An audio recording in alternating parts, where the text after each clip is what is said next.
ప్రభుని చూస్తేనే నమ్ముతా అన్నాడు తోమ. గాయాల్లో వేలు పెడితేనే నమ్ముతానన్నాడు. విడిచిపెట్టాడు తోమాని? ప్రత్యక్షమయ్యాడు, బుద్ధి తెప్పించాడు తోమాకి. ఆయన కనబడితే చాలు నీ మోకాళ్ళు ఆయన ముందు వంగుతాయి ఒకరోజు. కాబట్టి దేవుడు లేడు అనకూడదు. అది బుద్ధిహీనుడిచ్చే స్టేట్మెంట్, అది పనికిరాని వాడిచ్చే స్టేట్మెంట్. నీ చేత దేవుడు ఉన్నాడని చెప్పించటము దేవుడికి ఒక లెక్క.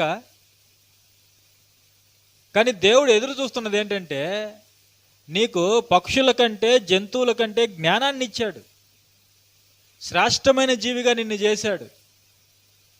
కాస్త కనీసం మనిషిగా అయినా బ్రతుకుతావని దేవుడు నీకు తెలివితేటలు ఇచ్చి, జ్ఞానాన్ని ఇచ్చి, అన్నీ ఇస్తే నువ్వు దేవుడి మీద తిరుగుబాటు చేస్తున్నావు. కాస్త ఆలోచన చేస్తే అర్థమవుతుంది దేవుడు ఉన్నాడని. సృష్టి ఉంది అంటే